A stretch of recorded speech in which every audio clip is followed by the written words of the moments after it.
Hey everyone, and welcome to the channel. Today we're going to be looking at the S.H.Figuarts Android 19 from the Android saga in Dragon Ball Z. Now this is the first time they've done Android 19 in the Figuarts line, and given how modern Dragon Ball Figuarts are, it's a pretty good time to do something like this just because we've gotten the engineering and body design and face design pretty much nailed down for Dragon Ball. And while Android 19 had a short moment in the franchise, I feel like during most of the Android saga, really every moment was really important. And the hype for 19 and 20 appearing in Dragon Ball Z was pretty real. And it is a bit weird that 19 has come out first and 20 hasn't come with them, but they are only about a month or two apart from each other, so it's fine. So like I said, Android 19 didn't play that big of a role in Dragon Ball Z, but they were memorable nonetheless, and that comes down a lot to the design. So the big sort of large clown puppet-ish look, it's really iconic for Dragon Ball, especially with a series that's mostly dominated by big buff half-naked men. So we've got this weird grown-up Chaozu looking thing. But anyway, taking a quick look at the box, you can see main window into the front, promo image on the side, comic book panels on the side, a bunch of promo images on the back showing you what you can do with this figure, as well as another clear window on the side. Very standard S.H.Figuarts. So this is a premium Bandai release, so it is slightly more limited than the regular release, so it is a bit more pricey as well, but I guess that sort of comes with niche characters as well. And opening up the box, you can see all the things that Android 19 comes with. So we've got 5 heads, we've got an alternate cap part, so the sort of exposed head as well as the pointy cap. You've got a face for the Super Saiyan Awakened Blood Vegeta, where it's sort of trying to imitate him ripping off Android 19's hands. We've got torn arms, as well as a few different hand accessories. So it's not a crazy sort of loadout of accessories in terms of like effect parts or action poses or anything like that, but you're given a good variety of looks for the figure. And given how the posability works for this figure, which we will get into, it's hard to make a sort of dynamic display for him, but getting good expressions out of him I think is more important. So taken out of the box, here is Android 19, and they look pretty spot on. Like the proportions they have nailed, which is something that they've had difficulty with sort of shorter characters in Dragon Ball. But I feel like they've nailed the proportions on this one, sort of like a big chunky middle, big puffy pants, as well as little stubby legs, and the big puffy shoulders. A very unique design for Dragon Ball, and Dr. Gero shares a similar design as well. But today, obviously, we're looking at Android 19, and I think they've really done it well, especially all of the faces. The current S.H.Figuarts paint style for faces is absolutely insane. They do such an amazing job every single time. Granted, they are most likely decals, but I think that it still matters that they're applied correctly. But all the small accents of paint on this figure are nice, and just looks pretty good. Before we go any further, let's do a quick size comparison. So here he is next to the Super Saiyan Awakened Blood Vegeta. So you can see Vegeta stands a little bit taller, but that's mainly due to his hair. He is next to the pre-time skip Sasuke, which is the Sasuke that was released earlier this year. So you can see how he sort of stacks up against some of the smaller, adult style-ish S.H.Figuarts. So he's smaller, but not that small. But let's get right into posability. So there's a ball joint at the head, which allows it to move side to side and a little bit up and down, but not all that much. The front collar can move as well, which is a nice little added bonus. The arms can move out to the side, and the sort of upper cuffs are segmented, so there's a little bit of awkward rotation around, but it allows you to get a decent amount out of it. There is a bend at the elbow as well as a hinge at the wrist.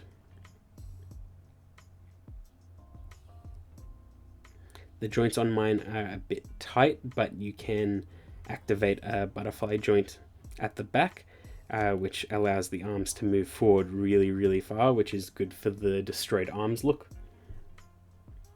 And I think by segmenting the shoulders the way they did, it allows for a better aesthetic, although mechanically it's a bit weird. Now the chest allows for a bit of side to side and a little bit of ab crunch, but you can extend the body to allow for way more. It does make him much taller, but I think it's fine. He can kick forward barely at all and back practically nothing, and that's just due to the sculpt. The knee sort of accordions out, which is kind of cool. I don't know if you can see it, but there's a paint error on one of my knees, and I do like what they were trying to do with the legs, but I think there are just one too many cuts in it, so it looks a bit funny. There is a rotation at the ankle as well as a toe bend. Then there's a swivel at the upper leg and a kind of a split. So pretty standard from S.H.Figuarts, but I think it's more than was expected for this sort of body sculpt. So I do think it's quite impressive. And I think it gets what you need for this figure. I would have liked just a little bit more of a dynamic range, but generally I think it's fine, especially with how short-lived the character was. I think we've got enough. So Android 19 comes with 5 faces, so there's the neutral face out of the box, there's neutral face looking to the side, which is how they first appeared in the series. There's a evil laughing face, which has got asymmetrical eyes, and I really like that. There's a slight little smile and just a little bit of teeth peeking out. It's really disturbing, I like it. And then there is a beaten up face, there's scuffs on it, there's Vegeta's footprint and everything like that, and that's for the alternate arm parts that are torn off and Vegeta to actually like grab onto him and kick off his hands. And I think the faces look really good. With the alternate head cap, you do get even more variety out of them, so you can change the look of every single face, so you sort of get 10 options out of it, which is pretty cool.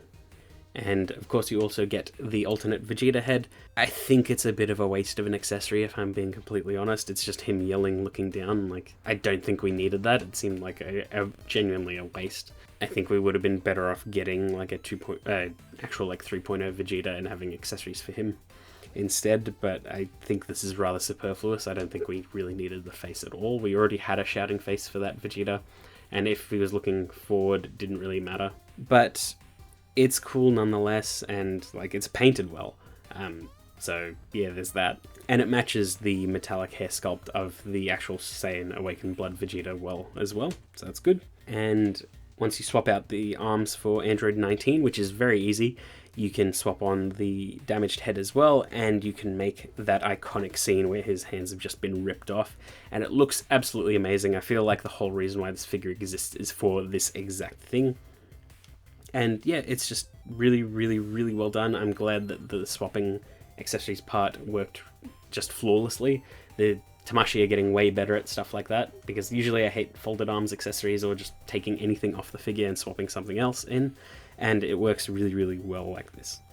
But the tricky part is getting Vegeta into the pose to kick off the hands for Android 19, because Vegeta has a bit of trouble kicking upwards, so you sort of need to fake it a bit, and it's quite annoying. But you can sort of get it to work. But other than that, you can get some okay poses out of 19. Like, there isn't too much of a dynamic range or dynamic stuff you can do with him, especially because he's so big that you can't really put him on a standard Tamashii flight stand. You need to get a bit creative with it or get an alternative stand entirely. But otherwise, some fairly static poses are pretty good, especially with the different action pose hands that 19 has, because you get to see the little energy sucking bulb on the hands, and that is also a really, really nice touch.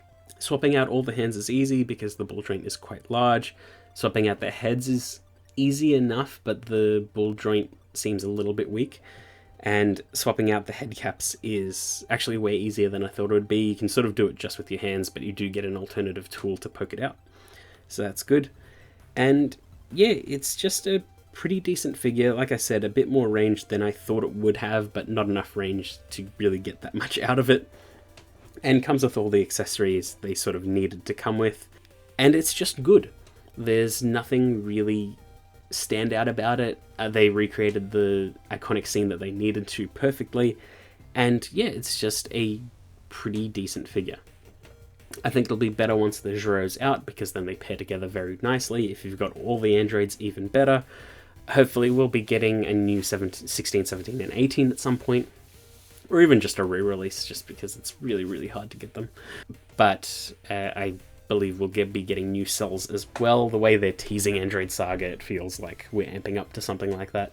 But this is a nice figure with good modern sculpting, good modern posability. Could use a little bit more, but I think what we've got is fine. But yeah, that's pretty much it. I hope you enjoyed that video, and I will see you all next time.